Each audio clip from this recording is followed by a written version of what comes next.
Hello, everybody. Welcome to a new podcast. Today, we are going to talk about the father of Arabic philosophy. He's known as the philosopher of the Arabs, better known as Al Kindi.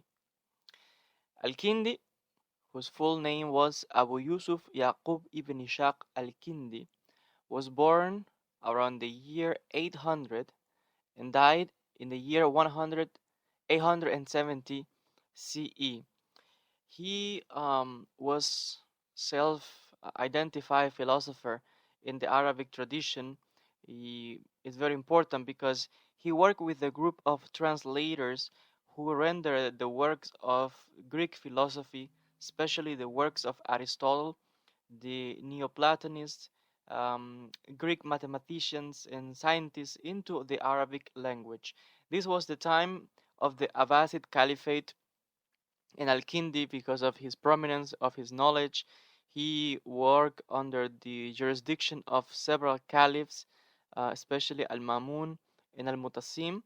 And we know that he was appointed to very important positions as translator, as even as the head of the House of Wisdom in Baghdad, known as Bayt al-Hikmah in the Arabic world. Therefore, as we know, he was the first that started directly quoting from the works of great figures such as Aristotle openly. And he even tried to reconcile philosophy with Islamic theology. Because according to Al Kindi, in his mind, philosophy was in accord with the revelation of God, with the revelation of the Quran.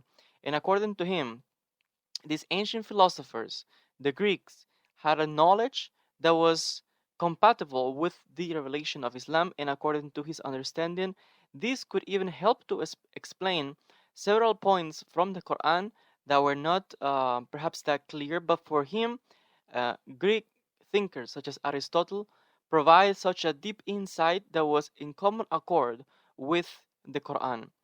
And this is very significant because, as I mentioned, he was involved in the translation of Greek texts, classical documents of the philosophers, works on mathematics, science, medicine, you name it. At that time was the point in history of the Islamic Golden Age of the Abbasid Caliphate, with its center in Baghdad.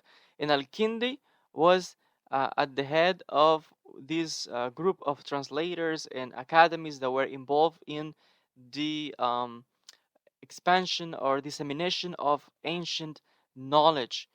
And it's very important to mention that at this time, not only Muslim scholars were engaged in this work of translation, but also for the Abbasids, other um, Arabs of different religion. For example, there were Christian Arabs or Jewish Arabs, and of course Muslims Arabs, and from not necessarily Arab, but in general, there were a plurality of religions that they came to work together as translators of ancient Greek documents, especially for Christian monks of Syriac tradition. The Christians from Syria, um, they had from certain time translated ancient documents from the Greeks into Syriac, which is a dialect of Aramaic, and from these it helped the translators to put this knowledge also into Arabic, because the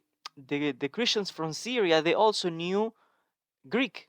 Therefore, they understood more and more the way of thinking of the Greeks, and they helped as to translate these documents into Arabic. There is a myth that says in history that the knowledge of the Greeks, philosophy, Plato, Aristotle, was lost in time. That if not because of the translations into Arabic, we would not know about this, because it's already was already gone from time after the fall of the Roman Empire. And we have to debunk this myth, because that's not necessarily the case. There's a process of constant preservation of this knowledge throughout time. And we know that, yeah, it's true, after the fall of the Roman Empire, there was a decadence in the Greek, the knowledge of Greek. And this knowledge was not lost. The knowledge was preserved in Byzantium, with the capital in Constantinople, what is today Istanbul. That was and the other, um, the Roman Empire of the West, and there Greek was the main language, and this knowledge was preserved there. Also, the Christian monks from Syria, they translated these works into Syriac, this dialect of Aramaic, and sometimes also in Arabic, and this Greek knowledge was preserved. Therefore, it was not lost. Now, it is true that thanks to the works of the House of Wisdom in Baghdad and with the amazing work of translation of people from different backgrounds, they were all scholars, scientists, that they came together despite of their religion as professionals, as scientists. They came together and they work on translating these documents. As I mentioned, Muslim, Christian, Jews, and others, they help to translate this knowledge into Arabic, because it's not easy to translate from one language to another. Basically, it's just an interpretation. And besides this, we are talking about metaphysical topics, and we are talking about the complexity of the Greek language, and to understand a mind such as Aristotle or Plato or Socrates or Plotinus. It's not that easy unless you are familiar with that wisdom. Therefore, you have, as a translator, you have to know how to translate the text into the Arabic language. Literal, what's the meaning? How much is lost in translation?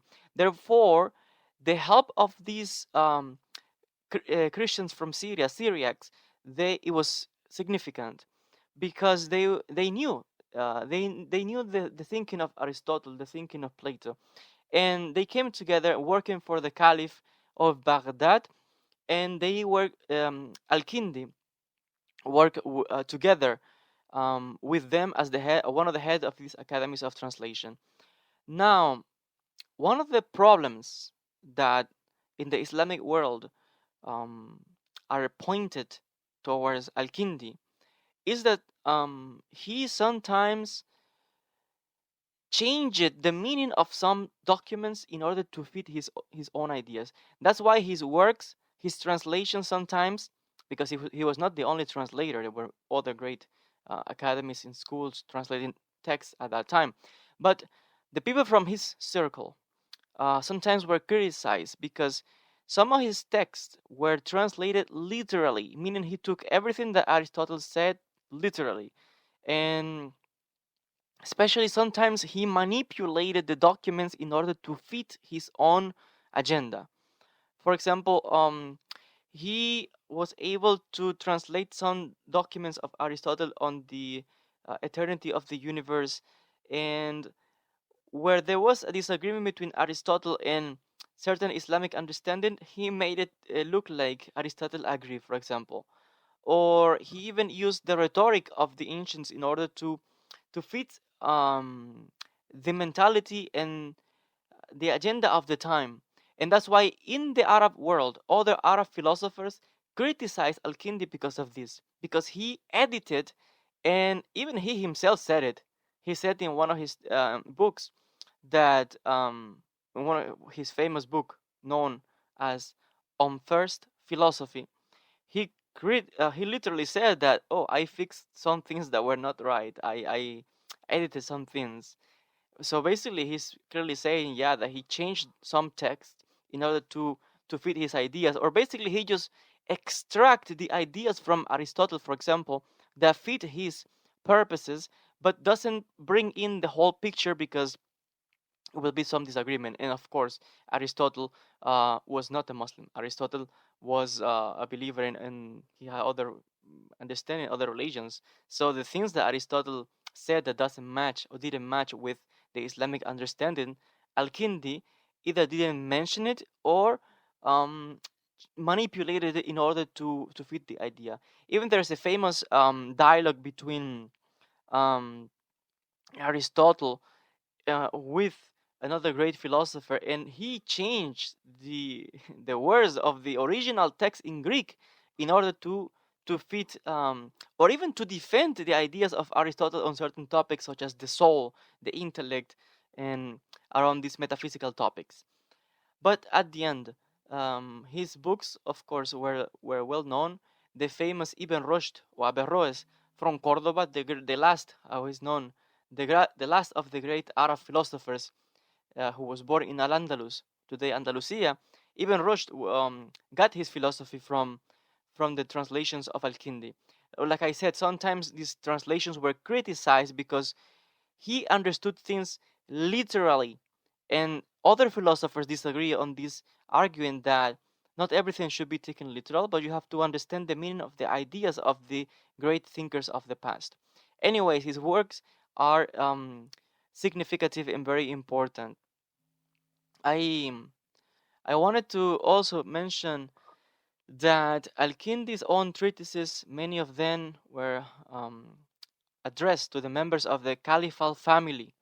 He depended heavily on these translations because, for example, many people from the royal family, princes, um, in charge of works from these ancient writers, and Al-Kindi translated and dedicated these works for the royal family. And of course, the content of the text had to fit, of course, the what the customer wanted. And this is one of the critiques. It's not my critiques. I'm just quoting from history what other Arab scholars criticize of Al-Kindi. And like I said, for example, one of these famous translations or books that he dedicated to the Caliphal family, for example, the book on theology, the theology of Aristotle, the book of Causes, Arabic works by Plotinus and Proclus. And Al-Kindi's own thought was sufficient with Neoplatonism. We have to remember that Neoplatonism was the new school that was started by Plotinus on the new interpretation of the works of Plato. And though the main authority in philosophical matters, as I said, for Al-Kindi was Aristotle. Aristotle, for all of the philosophers, Arabs and non-Arabs, he was the number one. Al-Kindi's philosophical treatises include on first philosophy, as I mentioned, in which he argues that the world is not eternal and that God is a simple one. He also wrote numerous works on other philosophical topics, especially on psychology. This is significant. We're talking about the 9th century, and we have an Arab philosopher who is writing about psychology. And on this, we have a book known as On the Intellect. He also wrote on cosmology, the movement of the stars, the planets, and all the related topics of the sky and the heavens, all the mysteries of creation. Al-Kindi also wrote in topics such as mathematics and the sciences. He was a polymath because he wrote on many subjects, and we have to say that his books were later translated from Arabic into Latin, and these texts were used by European universities and studied. And this is significant because of the work of translation of the Arabs, especially the House of Wisdom in Baghdad. These works later on were taken by the Christians and translated into Latin. And it's true that also this helped significantly to preserve the knowledge of the Greek that now was taken from translation into from Arabic and from Arabic to Latin and studied by the Christian monks, because the church was the one that had the power of knowledge in the old days, but also in the great universities in Germany, in London, in Spain, in Rome, and in many other places. That's why, for many, is of the opinion that thanks to the translation of the um, philosophy and knowledge of the Greeks, such knowledge was preserved because of the translations into Arabic.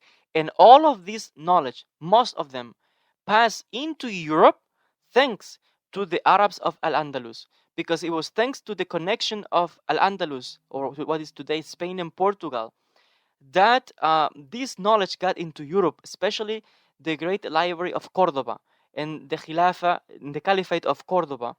And that library boasted of such an amazing amount of manuscripts on all kind of sciences, mathematics, optics, theology, the universe, chemistry, alchemy, you name it. All the knowledge was in Cordoba, because after the fall of the Abbasid Caliphate, or with the establishment of the Caliphate of Cordoba and the presence of the Arabs in Spain, Europe, so this knowledge was then taken by Christians and went to the great academies, as I mentioned, in Germany, in France, in London, in Amsterdam, in many important key points of knowledge of Europe. All went through um, the the great academies and schools of Al-Andalus. And we know, God willing, we will mention in future videos about important philosophers and doctors, scientists from Al-Andalus of the Islamic world at that time. Regarding the works of Al-Kindi, briefly, I just wanted to mention that he wrote, as I said, in a variety of topics. Just to mention briefly, he composed many treatises ranging from metaphysics. Metaphysics is simply the branch of philosophy that examines the fundamental nature of reality, including the relationship between the mind and the matter, between substance and attribute, and between potentiality and actuality. He also wrote treatises on ethics, logic, I said also on psychology, medicine, pharmacology. This is important because Al-Kindi, thanks to his mathematical calculations, he was able to prescribe and help the doctors to know how to measure the appropriate dose of medication that was needed for patients. And we have to thank this to Al-Kindi. Mathematics. He wrote topics on mathematics. Indeed, it was Al-Kindi who introduced into the Arabic world the use of Indian numerals that later on in the European academies were known as Arabic numerals or Arabic numbers. What we call today Arabic numbers are in reality they are not Arabic numbers. They come from India. But Al-Kindi in the 9th century, he was the one who introduced these numbers in the Arabic world, and later on the Christians took it and they call it Arabic numbers. So it was thanks to the work of Al-Kindi, such a great mathematician also. He had knowledge of, as I mentioned, in astronomy, astrology, optics. So important at that time. Optics. He was studying all the behavior and properties of light, the interaction with matter, and the construction of instruments that were used or helped to detect it. And it's important, especially describing the behavior of things that were visible and invisible, such as important things such as the infrared light, ultraviolet light, and many other important subjects related to optics. He even wrote on topics such as perfumes, swords, jewels, mirrors, meteorology, earthquakes. This guy was a genius. He died approximately when he was 72 years of age in the year 873, in the time of the golden age of the Islamic Empire. And as I said, he earned the titles such as philosopher of the Arabs or the father of Arabic philosophy. This was such a man, Abu Yusuf Yaqub ibn Shaq al-Sabah al-Kindi. And I think that his works, even though are not well known today, because of course after him many other great philosophers and theologians came, especially Al-Farabi, who eclipsed the works of Al-Kindi, even Sina of course, but still he was openly the first who started quoting from Aristotle and applying this theological this knowledge to theology openly, and his contribution to the translation of this ancient knowledge that was preserved and got into the Arabic, into the Islamic world in general. I want to thank you so much for your attention as always. It was a pleasure being here with you. If you like this video, don't forget to share, comment, and subscribe to the channel. Thank you so much. God willing, we'll see each other in the next podcast or in the next video.